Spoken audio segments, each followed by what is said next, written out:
why do we still have the issues that we have? Man, if you're going to break the law, you need to learn it. Drop the mic. You're welcome, Mayor Williams. Okay. Let's do it. I can't wait to see the show. What's up, guys? Happy holidays. And you are watching According to Michelle with your favorite. Yeah, I'm self-proclaiming to be your favorite, Michelle Taylor Willis. Thanks for tuning in. And you know, this whole season we've been talking about confidence. We've talked about how important it is, and really the most important thing is that you know that you're the best at what you do. And if you don't, nobody else will, right?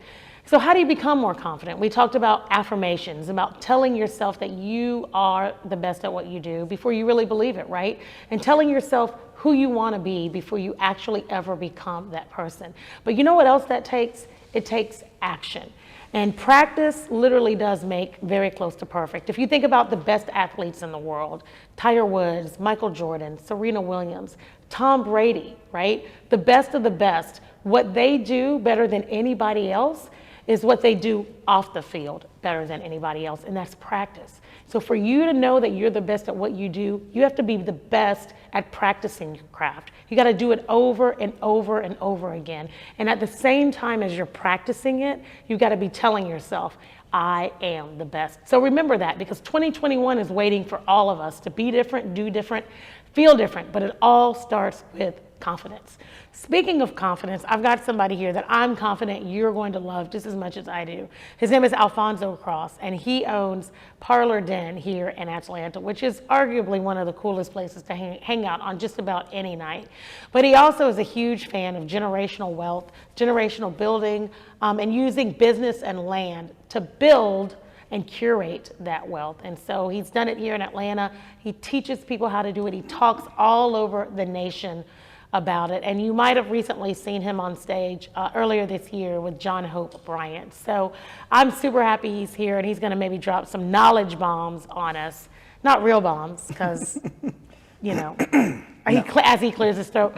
So welcome, Alphonzo. Hi. Hi, how you doing? I'm doing great, how are you? You're so mild, you're like, hi, how are you? Look, thanks for having me. It's very flattering to be here in Santa's workshop. I appreciate this.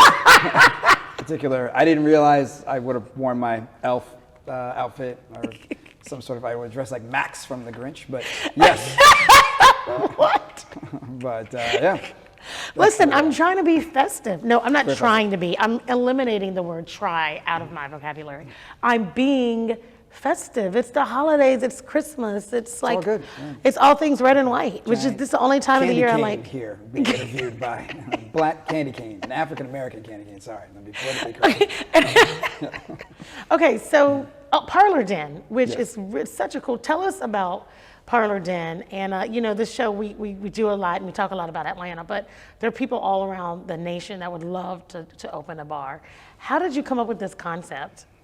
So I started my company, my brand development company, Quintessential, back in 2016. Mm-hmm. And we, as stated, brand development company, we concept, brand, and execute integrated hospitality and retail business concepts in emerging markets. Mm-hmm. It's a really fancy way of just saying that we come up with ideas and then we go ahead and execute those ideas internally. And so we really wanted our first brand to market to be Parlor. It was important to me to really be able to do a food and beverage experience that was for grown-ups, right? I wanted a real true lounge. I didn't want a something that becomes a something after a certain hour, or a something that is something and a something. I really wanted something that was very consistent, very sort of upscale.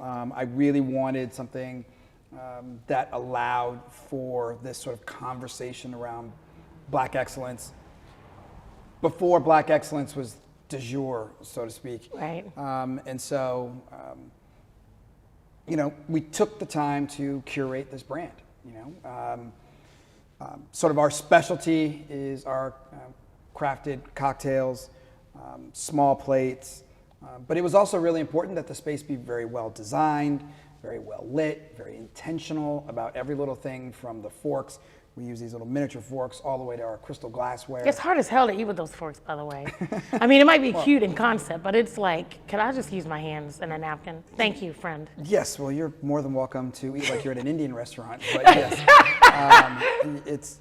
It was important that we also make sure that it was clear that we're not a restaurant, because we're not a restaurant. We are a And cocktail having lounge. regular forks would make it to be like, oh, this is a restaurant. Yeah, because then people start looking for steaks and potatoes. We ain't doing that and here. We're not doing all that. So, yeah, we just really wanted a concept that could really showcase sort of the best of us, and allow for a space for the best of us to enjoy ourselves at our most comfortable. Yeah, well, I mean, I love it there. I mean, it's great. Well, it's cool because it really does allow you to just relax and hang out. It's not clubby, but it's not too relaxed. Like, you want to kind of get dressed up when you go there, right? But you don't want to, but it's still cool and chill. Yeah, and it was important that we not have a space that was pretentious, that was overly fancy. You know, look, I was really, really inspired by Studio 54 and sort of what Ian Schrager did with that spot at that time in the, I guess it's early 70s. And so in that space, you know, they would have, you know, celebrities next to kids from New Jersey, next to drug dealers, next to musicians. I mean, it was just this hodgepodge, and I was very influenced by that and wanted that kind of an environment at Parlor. So no, we don't have a dress code, because that's not important. What's important is, and no, we don't have a lot of rules, right? It's just important that people come in, relax, enjoy themselves, and really being able to provide a space for Black folks to commune and imbibe, you know, a place where we can sort of let our hair down and embrace all that there is about Black culture without any sort of feeling of self-censorship or any sort of odd social scrutiny or whatever the case is. And so people can come, sit down, have great cocktails, great food, sit on great furniture, and have great conversations. So, I mean, I know you got all kinds of tricks up your sleeve, and we're going to hear all about those tricks. But one of the tricks I know about is that you did something really cool before you settled into this, you know, business ownership, land ownership, all of this stuff. When we come back, we're going to get the answer to this question. I want you to think about it, okay? Was he either a stand-up comic, a boxer, or a motocross driver? Yes, he was one of those. Which one? Yeah, I don't know, but we'll find out when we come back on According to Michelle.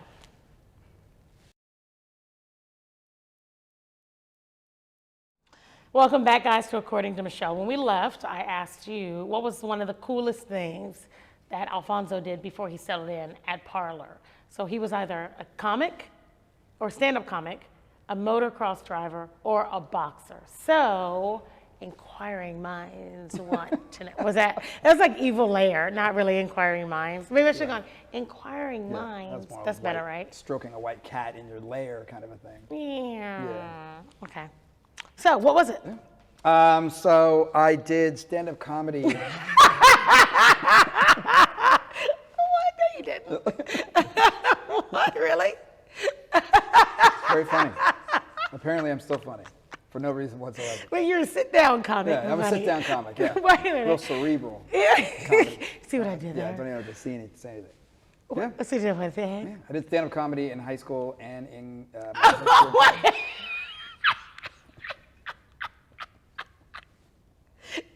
You did stand-up comedy in high school?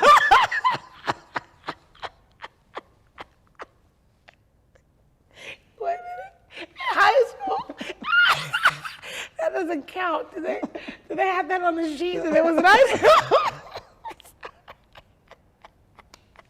Apparently this is an outtake. Yeah. No, we gotta leave this in. This is good. Okay, wait a minute. You were stand-up comedy in high school. Yeah. I thought maybe you were like a stand-up comedian, like, you know, like late 20s. He's like, no. From the ages of 3 to 6, I performed. Did a lot of birthday parties. So, who else is 6 out there? All my 7-year-olds. So a 2-punch minimum. Yeah. Oh, God. Okay, I'm back. Hey, Okay. it's Tommy's birthday, and make sure you tip your mom. Oh, gosh. Who needs a lift home? Oh, my gosh. Okay. So, in high school. Okay, so I gotta ask. So, what were the jokes like? In high school, like, what did you do? What did you do in high school? Like, give me some example of some of the jokes. So there was a whole bit, I did it, and it's really funny because recently someone that I went to high school with actually sent me the video. There's a Oh my video. gosh, I we have have a to. video. We've got. I want to see that. There's a video. Oh my gosh. Listen, I was 16 years old, or 17 years old. What did I know about anything? Lockers. I only knew about, getting beat by my mother. I mean, that was about At as good 16? as it, that's as good as it got. Jeez, And Pete. so, What were you doing wrong at 16? so there was a lot of bits about, hey, in case you all didn't realize my mom's black, and we would have to go pick out our own belts and psychological torture. It was a bunch of stuff about getting whooped, really. And my mother was a very sweet woman. She, not like she abused us, but it was very funny stuff, about just getting knocked out. So. Sounds riveting. And I won my high school the talent show in the solo division. With those jokes? With better versions of those jokes. So what I really love about this concept is that you own the building, right? It's not like, you came in, you found a lease, and you had an opportunity because of what your father did. Sure. To walk into an opportunity and create a whole nother opportunity, right? So our father purchased the property back in 1984. I have one sibling, my sister Allison, and it's really important to us that we take this asset and do something really responsible with it, and provide value in all manners, in all facets. And so, I could have opened Parlor anywhere in Atlanta, and I looked all over at other places, but I kept coming back. And so we decided to sort of bring this brand to market in a very prototype kind of way, in a very small, intimate kind of way to sort of test it out. And so even this current iteration of Parlor really is a beta. It's a beta test. It's a prototype. It is not the finished product. The finished product, our goal is to we're getting ready to scale up right now.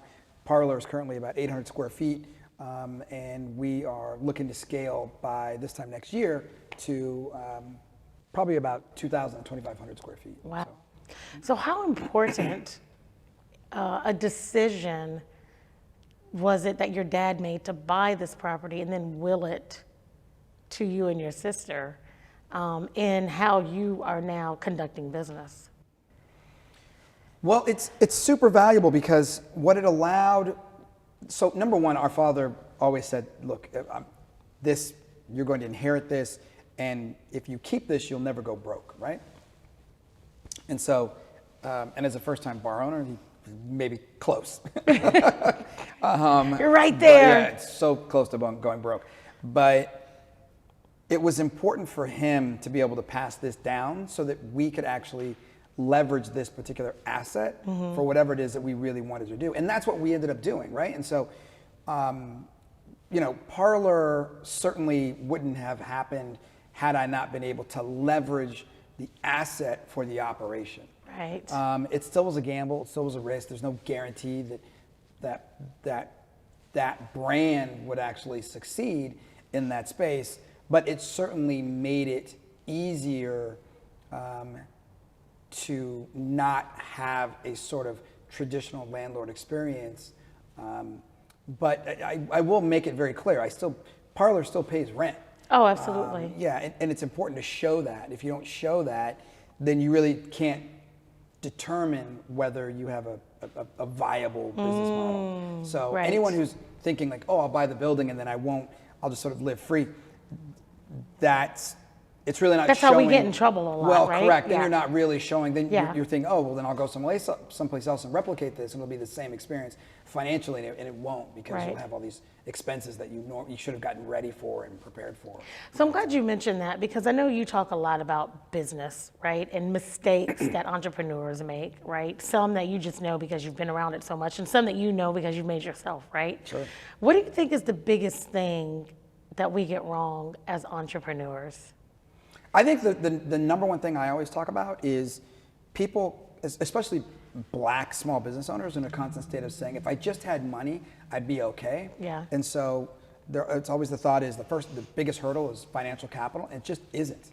The biggest hurdle really for a lot of small business owners is, and I had the same challenge, is having access to human capital, having access to a team, making sure that you've got folks around you who can assist you in running your business, right, and making sure that your business is financially sustainable and viable in the marketplace.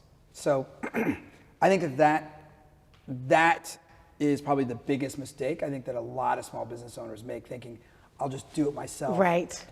And you're just bound to fail. That's exactly right. And everybody does it, but I mean, and it makes sense, right? When you first start, you think, okay, like I'm gonna have to do a lot of the stuff on my own because, but at some point you gotta be able to say, like, okay, I'm not a social media manager. Like I gotta hire somebody. I can't do this. I don't know HR. I gotta, you know what I mean? At some point, in order to scale and grow, you have to be able to say, I've gotta release some of that to somebody else that can actually take us to the next level. And I know you have all kinds of tricks up your sleeve, so I definitely want to dive into that a little bit. But first, I'm excited to show people. I think we're going to take a trip over to Parlor and we can actually show them what all that year's worth of concept development looked like, right? Come on down. Let's go check it out. We'll go over. Are you going to come with us? Of course you are, because do you really have a choice? No, you're watching According to Michelle. Let's go to Parlor.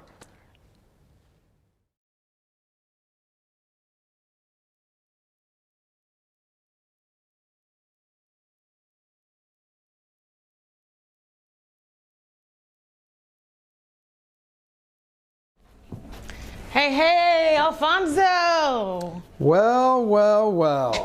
Mrs. Willis. I feel like was that coming next? That was coming next. Welcome to Parlor. Again. Yes, it's always great having you. I feel like I should have my own parking spot. Oh, I kind of do, don't I? Yes. Something along those lines. What's going on? Not much. Just sitting here getting ready for you and making sure that we have all that we need to make some drinks around this place. Listen, you got some new art. I do. These like cool little wolf heads weren't here when I was here last time. Yeah, and so... Should I know who these people are? Well, this is work done by a young lady by the name of Chanel Angeli. And she just did her first solo exhibition. I know that guy.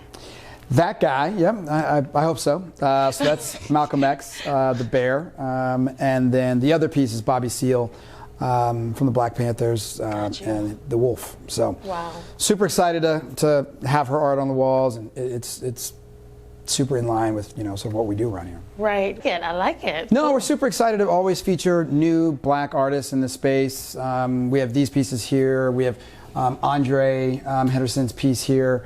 This is new. Yep, he did a whole series regarding the transatlantic slave trade. So does that piece there. Wow. I bet you guys have the craziest stuff that happens in here sometimes, right? I mean, it can get a little interesting. I can't talk about everything, there's real just take the names out. Attorney-client privilege and whatnot. Just take the names out. And so, but we won't tell. On special nights, you might, if just when the mood hits me, and some of the things just don't say names. Right, I know, exactly. But yeah, look, we've thrown really great parties, really big events. If it gets real crunk up in here, you might find me standing on some furniture. You yourself? Yeah, waving towels in the air. Wow. Yes. So is that on video?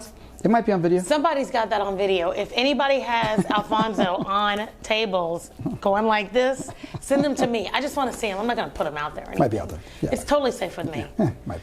All right, so you want me to make my famous old fashioned, right? Yeah, we can totally make it happen. Yeah, we're prepared for you. Today we'll be featuring Greenwood Whiskey. It's a new black-owned whiskey brand by some brothers that went to Hampton University. Oh wow! Yeah, so super excited to just start carrying. I love though how you're so intentional about carrying black brands. Right? Yeah, no, that is what we do here. We are hyper intentional around working with black vendors. We're very culturally intentional around artwork and chefs and bartenders and the whole 9 yards. And so my whole philosophy has always been that we can be very black around all these vendors and all this work, while at the same time still being very appealing to anybody that walks through the door, because at the end of the day, we serve great cocktails. We don't serve great black cocktails, we serve great cocktails. Right. We serve great food. We have great artwork on the wall, Yes. and it just so happens that it's all black. All right, am I going to work? Yeah, get it in. I think, well, okay. I'm not going to say that out loud. If you want to, want to measure it, I've got Jigger there. If you don't, if you can eyeball You got Jigger? Where is I it? got it. Oh, you mean Jigger. Jigger. Sorry, not Yes. Jigger. Yeah. Okay, here we go. Oh, wait, no. Here we go. I know what I'm You're a doing. little nervous? I'm being watched by a professional. I'm making 2 drinks. Mm-hmm. So I'm going to do 2 of these. Look at this. I'm even going to make my hands. See how steady my hand is? Look at that. Oh, okay. Don't judge me. I know what I'm doing, okay? Just trust me. Okay? 2 drinks. Watch this. 1, 2, 3, 4, 5, 6, 7, 8, 9. Okay.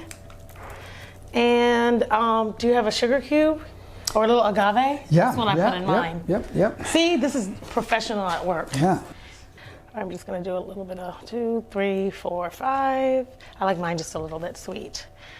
And I also, this is what I do. You muddle it. You put it in first. I do.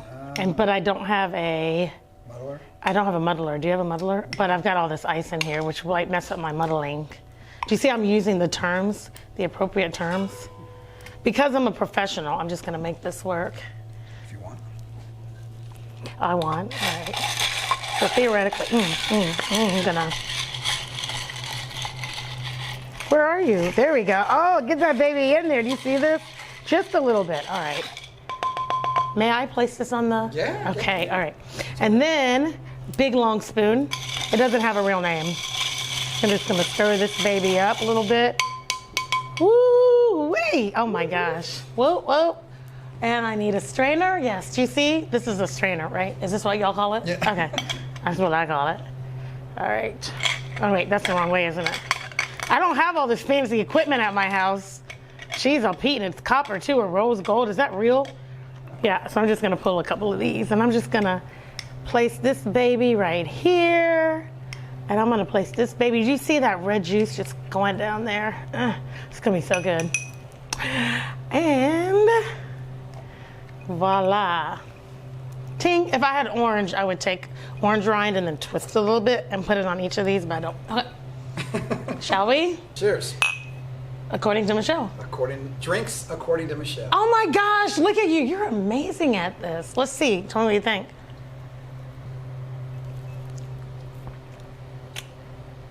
It's good. It's good. Is it great? It is. It's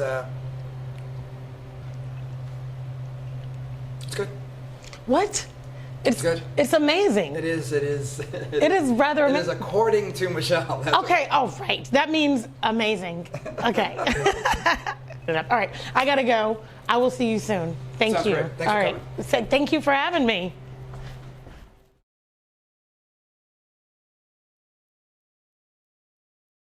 Hey guys, welcome back. That was awesome. Thank you for letting us into your space. I've been there several times, but I wanted to make sure that my friends got a chance to see it. Guys, listen, you gotta go check out Parlor. They do have really the best craft-made cocktails. And why don't you tell our friends where they can find you? Yeah, you can actually come down to Parlor every Wednesday, Thursday, Friday, and Saturday from 7 p.m. to 1 a.m. We're located in a little neighborhood called Casper Hill at 249 Peter Street. Southwest Atlanta, Georgia, 30313. You can find us also online at www.parlorden.com or even on Instagram at parlorden. High school. I mean, guys, we'll be right back with more According to Michelle. You serious? This is stand-up comic in high school. I'm out of here.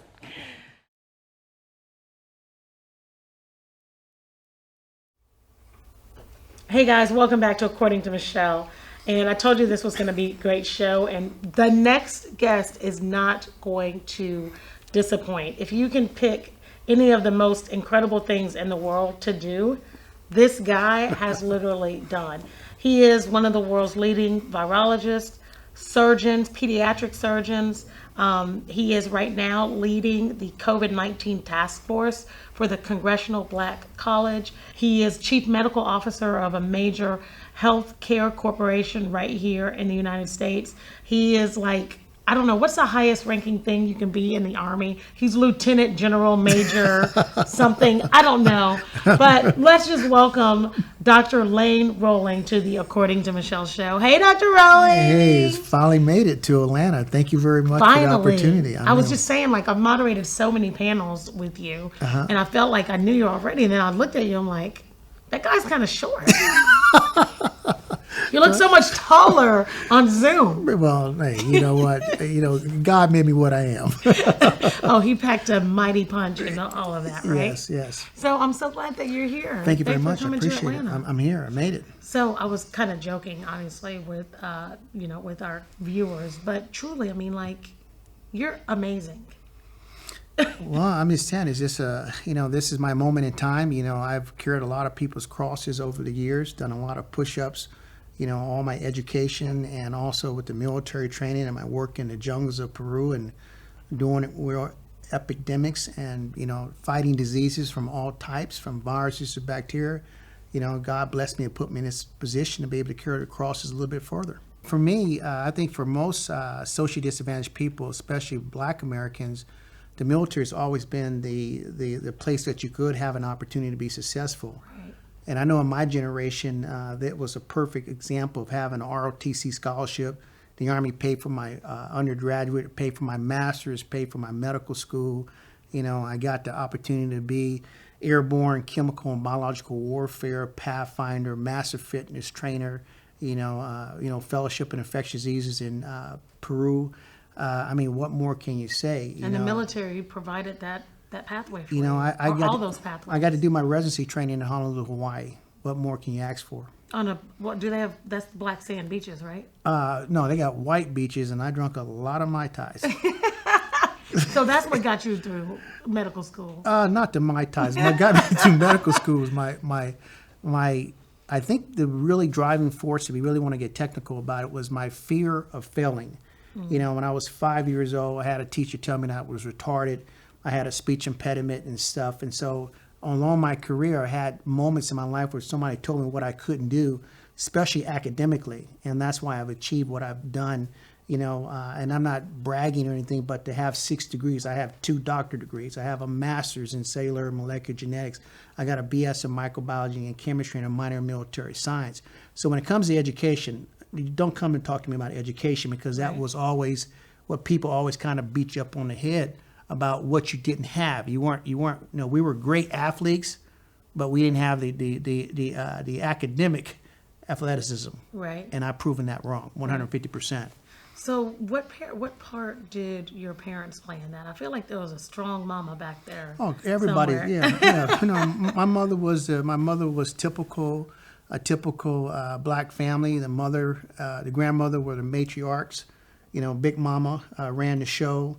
Was the mom and the dad, the discipline and all that stuff. And, through her, she gave me my first National Geographic book when I was 5 years old, and gave me my first microscope when I was 6, and the rest of it's history. And once I started looking at microorganisms at 6 years old, I wanted to be an astronaut, a heart surgeon, or a fighter pilot. And you never know where you're going to go in life, but I just knew that was kind of the road I went, and look at me today. From my mom. Absolutely. I know. And the thing about it is that you're such an inspiration to so many people, right? When they hear you speak, when they talk to you one-on-one, literally people just come away going, wow, like, who is this guy, right? Mm-hmm. It's like you're America's best kept secret. Although you're not as much a secret anymore. I saw you on MSNBC a couple days ago. Well, the reality is that, I had to find my way. I had to find my road of life and stuff. And everybody's roles are different in life, Sure. And some people are able to go to the front door. In a lot of cases, people have to go to the back door. In my situation, it doesn't matter as long as you get to where you're going to go and stuff. And I had to go the road I had to go. I had to go and work in the jungles for 20 years doing real epidemics from Zika and chikungunya and rabies and dengue and putting people in body bags and seeing death and destruction and operating on babies that are 3 days old that have congenital defects and having patients that are 4 years old dying from leukemia. And then you work that type of environment, not talking about academic, but you're talking about practical application. Real world experience versus didactic is the best solution and the best experience in the world, because nobody can ever tell you what you cannot do. Right. And I know we've talked about a lot, and I've heard you say a lot too, is that your experience has really given you this practical knowledge, your practical application to dealing with COVID, practical application to dealing with, kids who are sick that nobody else can fix but you, right? That's right. And so I think that we're living a time where it's so data driven, and nothing against data, right? We need data, but it's so data driven that sometimes we miss the experiential portion of what it takes to be able to get some stuff done. Well, I think that's probably one of the most important things in life is that, we have a saying in the military that I call it the 3 Ds. You have dedication, determination, and discipline. And one of the things that we always have is the ability to reach down into ourselves, our inner fortitude. And one of the things I was fortunate enough to be able to hook up with Charles Pickett of SRS, and he has that military determination, country boy from Mississippi. I'm a country boy from Louisiana. Yeah, and you love grits. Go ahead and tell the people you love grits. I love grits, folks, with bacon, and I eat it every day. So I'm a real human being. But back to that is the human compassion is what we've lost in our society. We don't have that anymore. You don't have that morality, that ethics and stuff. Everything is, is glamorous and stuff. So when you work in my world and with Pickett world, when you're seeing death, destruction of people, and you're seeing people are dying and people begging for more time, and they die, and you watch the light go out of their eyes, that scars you. That becomes your post-traumatic syndrome. That becomes my post-traumatic syndrome. When you hear the mother screaming about, Dr. Rowland, my baby's dead. Please take me back to yesterday. Please take me back to last week when my baby was alive. Right. That impacts you. And then what happens is that when we start talking about humanity and understanding people, I don't look at color. I look at the human soul. I look at the person that I'm dealing with, and that's the reality. That's your motivation. That's my gasoline to make me do what I do. What's my human soul telling you right now? Your human soul looks like you want some barbecue grits and some macaroni and cheese. Did not know there was such a thing as barbecue grits, but damn right I want some. I'll take a whole bowl of them. And I definitely want the macaroni and cheese. Yeah. So let's talk a little bit about this coronavirus. I'm Right. sorry, I have to say it like that. That's how my kids say it. This thing went from being like this thing we were watching on TV, like, oh my gosh, look at the world suffering from this. We're just gonna stay in the United States and be safe, to like, nobody leave your houses. How did that happen so fast? What happened? Well, I wrote a paper for Tuskegee 4 years ago talking about the global pacts of what diseases can do to a world. And this is absolutely the perfect model. Because of transportation, from airplanes, wind currents, climate change and stuff. So viruses can be in Africa tomorrow and be here in Atlanta today. The reality is that this is what the world is about. I mean, the spreading of diseases, the diseases jumping from an animal into a man, or a bird flying from China to LA and bringing influenza, that's a possibility. And this is not science fiction and stuff. So it's always been here. There's always diseases. There are outbreaks every day in the world. People are dying from Ebola. People are dying from Hantan virus. There's a new virus that came out 4 days ago in Bolivia called Shalpare. Hemorrhagic fever. It has a 67% mortality rate up there with Ebola. Did you say it came out yesterday? 3 days ago. Jeez, LP. Yeah, out of rats. Can we get past COVID? Well, I mean, this is a new day and age and stuff. And so, but the reality is that the genie's out of the bottle now. And this is not a pandemic infection anymore. This is a global endemic infection. Endemic, right? I was going to ask you that, because we're identified now at endemic status. Endemic. And what that means by definition is that when a disease is worldwide, that's one thing. But when it gets into the population, the geographic area of the United States, it's endemic, which means this virus is here. this virus is going to be here for the next 100 years. That's just the reality. So it to doesn't end. It's Literally. not. It's not going to end. And we've talked about this all the time. The reality is that what you need to understand, folks, is that when a virus gets into a population, that virus is going to mutate. And most of the time, the mutations are not going to be lethal mutations that kill folks. Ebola is a very infectious disease. I've dealt with Ebola. I've had friends die from Ebola. You get Ebola, you got a 99.9% chance of dying. But it's not a very good pathogen. Why? Because it burns out too quick. And so when you look at pathogens like this particular virus, the SARS-CoV virus, it's going to mutate, but it doesn't want to kill everybody. It wants to stay affected in the population to be able to make more and more babies. That is evolution. That is natural selection. That is Darwin's theory. That is reality. The same thing with parasites, organisms that want to survive. You don't burn out the population. You take your time. So maybe it might be affected the first 25%. It modifies to slow itself down so it doesn't burn itself out to be able to continue to live. So when we talk about transmission, mitigation, containment, your folks out here in Atlanta and throughout the world need to understand how viruses are transmitted. One, respiratory. We have 7 Fs. We have face, we have feces, we have fingers, flies, foot, formite, and food. If you understand how diseases are transmitted, bacteria or fungus, and understand that, you can mitigate, you can contain it. So for example, a formite is an inanimate object. It's this Like a table your chair, your clothes. The virus can live on a cell phone for 28 days, the SARS-CoV virus. Money, ATM machine. So you can imagine influenza 14 days. It can live in feces for 35 days. So you can imagine public places. You can imagine the countries that have septic tanks like rural Alabama, and the septic tank leaks out and stuff. It's in the feces. So kids go out there, they play. It gets leached back into the water. Somebody takes a shower.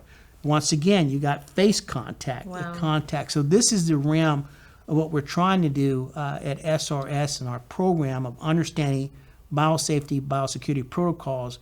But the point is that the way we're going to survive this, and one of the reasons why they put me on the Congressional Black Caucus, is that we're going to have to save ourselves. We're not going to be able to wait for the government. We're going to have to implement policies and procedures now. This is so important, Michelle. It's unbelievable. All you folks out there, I'm going to give you a number. In 1918, 25 million people died within 13 weeks of getting the influenza virus. 25 million people died from influenza in 13 weeks in 1918. And so our responsibility is to make sure that we don't get that. And this is when it comes to understanding masks, testing, the whole 9 yards. Right. It's very important. We do have control now versus what they had back in 1918. Right. Technology is different. So you imagine 25 million people dying in 13 weeks. Crazy. Well, I feel like we could end the show right there, friends. I don't know what else. What else do you need to hear? I think that pretty much sums it up. But we are going to have to take a break. But before we do, I do have a question for you. Go for it. All right, let's see if you get this right. What was, now don't answer it yet. We're going to answer it when we come back from the break, okay? What was the first virus that was actually identified? So don't answer it. If you guys know, then hold tight. Don't tell him, because then or else I already he'll know. I already know the answer. Of course he knows the answer. He's Dr. Freaking Rolling. Guys, you're watching According to Michelle. Hang tight. We'll be right back.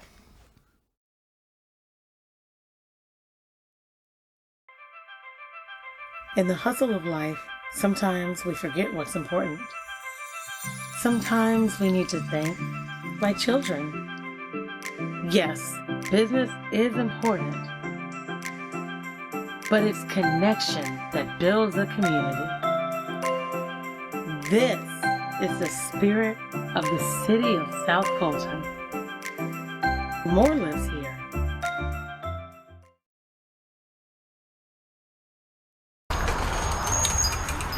Hello, how are you? Hey, how's it going? I'm doing well. You can just go ahead on back to exam room number 1. Awesome. Okay, Thanks. How's it going? Good.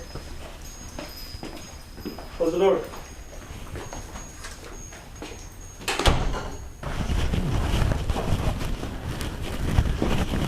Hi. Hey, good afternoon. How are you? Pretty good. Yourself? How I'm you doing? good. How you Oh wait, doing? are we allowed to shake Yeah, hands? we can shake hands. Yeah. How you doing? I'm all clean. Wow. I'm glad you made it and stuff. How's everything going? Everything is great. So tell me what's going on today. Talk to me. What are you looking to get done? Hopefully I don't have COVID or a virus.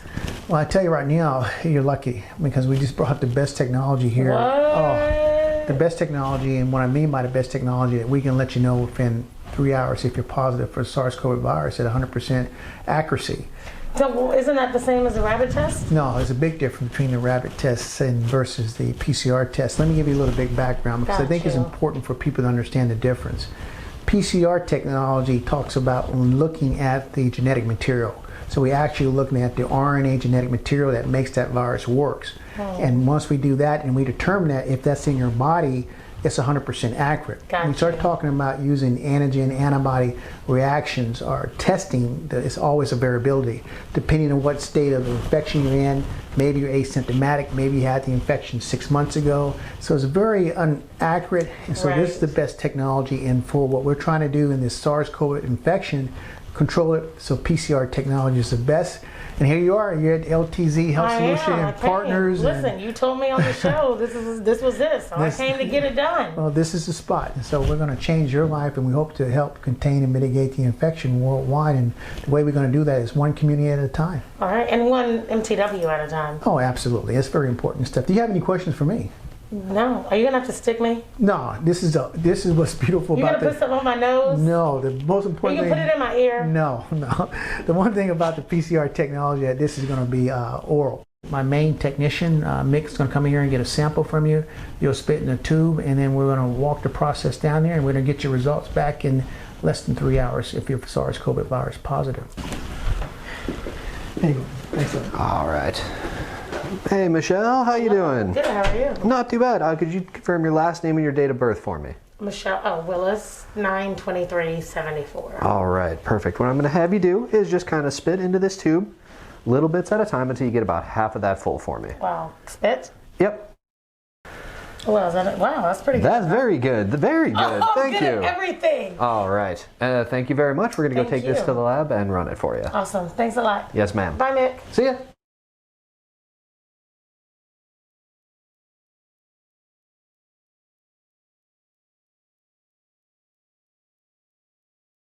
Now we are going to take the swab that is saturated in our patient sample and place it into a viral transport medium. We are going to put the samples into the E32 so that the patient samples can be mixed with a chemical that will allow it to be tested for COVID-19. All right, and now we are going to place our extracted patient samples into the analyzer, which is going to be the final step in the process to get the results back for our COVID-19 test. This is the program that is used to control the analyzer, and the patient's names and identifier numbers will be placed along the top row. After that's started, we just wait. Results come back very shortly thereafter. Hey guys, welcome back to According to Michelle, and we are going to answer this question. Let's see if the good doctor knows the answer to the question that I posed to him before we went to commercial break. He said he's a Southern gentleman, and I'm just a Georgia baby. Well, you know how it is, a Southern gentleman from Louisiana, from the bayou, and mosquitoes and cicadas in the nighttime, and crickets and tadpoles, and oh my God, and a bowl of grits. But the answer to your question is the answer to your question, because since I am a professor of virology, is tobacco mosaic. He's we right. call it TMV. Listen, of course you would be right, but I'm like, what if he gets it wrong on national TV? But guess what? When Dr. Rowland communicates, I do know what I'm talking about. I love it. I love it. I love it. No, I had no idea. I was like, wait, it's from the tobacco lady. Yeah, tobacco mosaic That's virus, so crazy. TMV. Okay, so let me ask you this, because the question right now that people have is, like what's coming next with this coronavirus? I mean, we know this is a new way of life. And I liken it to the flu. Like when the flu first came out, we didn't know what it was, and then we had to just adapt and get used to it. So I would assume that this is just something that we're going to have to adapt and get used to working in the world with coronavirus. Is that right? Well, in one way, you're right, but the reality is that this virus has upset the balance of our society for the next 100 years. This is our pandemic from the 1400s, from the Black Plague. It's changing society from economic insecurity, food security, etc. This is our new norm. We're not going to back to what it was 6 months ago or a year ago. Ever. You will be functioning in the new SARS-CoV time for the rest of your life. That's a fact. This virus is not influenza. Influenza is very seasonal. Comes in October, November, December, goes away. This virus does not follow any of the dogma. This virus is in the summertime, wintertime, springtime, and this virus has what we call effective fitness. It doesn't recognize the season and stuff. So this is the new norm, from wearing masks to understanding washing your hands, because this virus, of all the viruses that we have, has the potential to kill you, Right. make you sick, and then kill you. But probably the biggest problem is that people don't realize is that even though you get the acute infection and you recover from it, it's the rehabilitation. Right. People lose 25% of their lung capacity. People have mental fog. People have, post-traumatic syndrome. People want to commit suicide. So that's why for us to have this new norm is going to be a process of education from A to Z. We cannot leave out one part or one component of great health care for people because of the nature of the virus. Right. So let me ask you this, since you mentioned it, vaccinations real quick. I know where you stand on vaccinations, especially as it relates to Black people. Do you still feel the same way that Black people should not get the vaccine when it first comes out? In my opinion, as a grandfather and stuff, I'm going to be the person that's wait. When I get the shot, and I look at all the science papers, and it says, Dr. Rowling, the numbers are this, and we've done 3 million people worldwide. We know that we have long-term antibody neutralization from the vaccine. Then I would take it. I'll be the first person to take it. The problem with this vaccination right now is that we're so early. We're talking 3 months. 3 months of possibly immunization. Well, for you to have long-term immunization, it has to be over time. So how can you do a study so quick and get 3 months of immunization and all of a sudden you get infected again? Fauci said today too, even though we do come up with a vaccine, there will still be transmission person to person. That was said today. So it goes back to the ground game of understanding how viruses work. Right. And that comes down to preventative therapy. Therapy. Everything We're talking comes about, down to preventative therapy. Absolutely. Every single thing. Yep. Great right, biosafety, biosecurity protocols, etc. Well, you know what you're talking about. All right? But I'm just going to test you a little bit. Don't be trying to look at the answers. Okay. Because at the end of every single one of my games, at the end of every single one of my shows, I always play a game with my guests.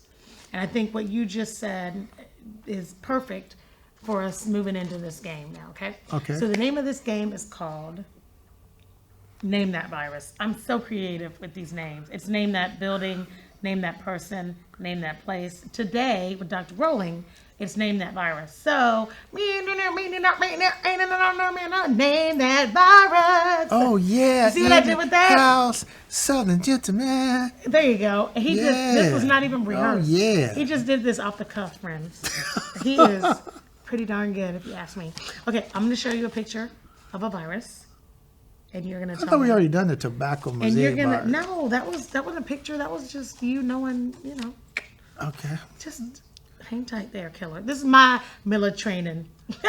See what I did there? It was so good. I brought it all the way back around. It's like, Okay. I'm not even trying. Okay. Ready? Go for it.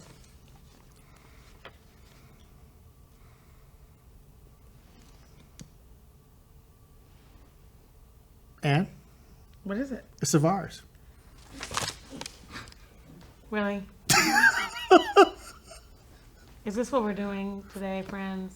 Okay, what kind of virus? It looks like a blue virus to me because it's on blue paper.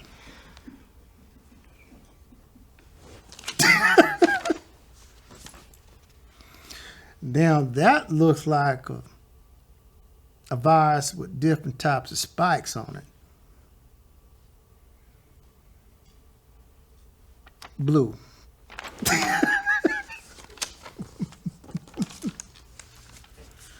That looks like a very small virus on a smaller piece of paper. I can't with him. Please, okay, please. You know what this is. Yeah, it's a virus. Guys, you've been watching another episode of According to Michelle. You're no absolute fun. I had this all scoped out for you to make you look like a hero. I am a hero, but it looks like a virus. A They virus all is look a like virus. viruses. They're all viruses. Okay, you ask got me what big they are. virus, medium virus, and you got small virus. Ask me what they are. Yeah, but see, this is wrong because you got the answer to SARS No. COVID virus on the back of the paper. So you're talking about There a he setup is. and stuff. Now, these are just big pictures of the same virus, but more than likely, this one is called the measles virus. I just got to figure that one out. So I got measles virus here. I got the SARS virus here Wow. because the answer's on the back of it. Everybody's a show off. Yeah, and this is like a little polio virus, small one. Oh, so now now it's according to Dr. Rowling, just because you named some viruses. Okay, you want to play that? Come on. You want to do the game? Let's mix it all up and stuff. Whatever. Give me my pictures. What type back. of virus is that? Measles. Yeah, you got that one. You're right. looking at What's the next one? That's SARS coronavirus. Yeah. That's not 19 though. Yeah, I don't know. It's coronavirus. Which one is this one? It's measles. It's actually mixed with like a herpes virus, but you're looks half like right. that looks like herpes, huh? It's a herpes. That ain't mix. no herpes I ever seen before. Okay, can you just tell people how to find you? You can find you talking about like instant messaging and all that stuff.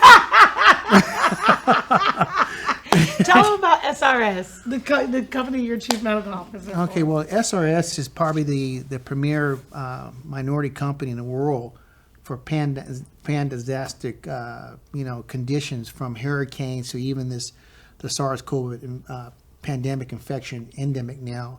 19-year-old company, done $1.4 billion in work, contracts up to 300 from the federal government, Homeland Security, etc. Vetted prime company. We're the people. It's called SRS, which means System Ready Solution. We're military people. We know how to get things done, and we're here to save humanity and save as many lives as we can, especially for socially disadvantaged people.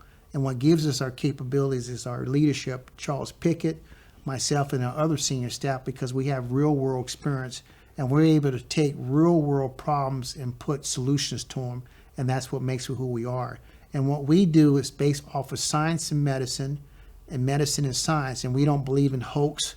We don't believe in fairy tales, because when I put you in a body bag and zip that body bag up, it all sounds the same. Well, I need to buy whatever SRS is selling, because I'm not going in nobody's body bag today. I can tell you that right now. So it's srsinc.com, right? Yeah, the website is You can tell.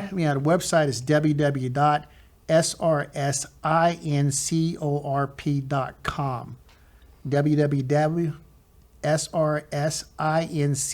www.srsincorp.com. And that's our website, and people can reach out and get me on Instagram at Dr. Rowling, or Facebook at Dr. Lane Rowling too. Look at him all over on top of the socials. Look at you. I'm not a hero. I'm just a regular. You just folks. said you were a hero. I'm just a regular. I'm regular folks. He's a regular old hero. He's not like he's not like your over the top hero. He's just a regular hero. I'm down to earth. I'm Well, you're humble. my hero. Well, thank you very much. And I you're appreciate Jordan's it. hero. And the other 14 million kids that you've saved, right? Thank You're you all very their much. I heroes. appreciate it. Listen, thank you for coming No. on the show. We had a blast here today.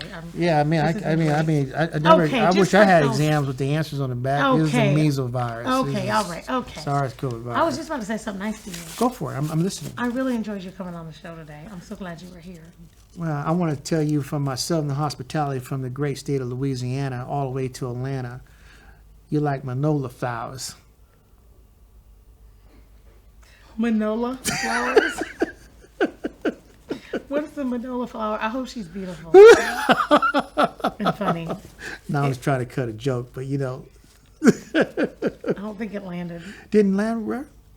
If I gave you a bowl of grits, would that work? That actually might do it. That would actually do it. Guys, thanks again for tuning in to According to Michelle. As always, you can find me right here every Wednesday at 5 p.m. on the AIB network. That's Comcast Channel 295, AT&T Channel 6. And if you don't have either one of those or you're not in Atlanta, no problem. Just log on to AIBTV.com every Wednesday at 5 p.m. Eastern Time. And remember, confidence is a thing.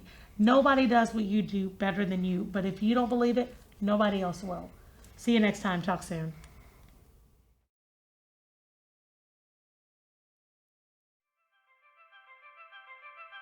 In the hustle of life, sometimes we forget what's important. Sometimes we need to think like children. Yes, business is important, but it's connection that builds a community. This is the spirit of the city of South Fulton. More lives here.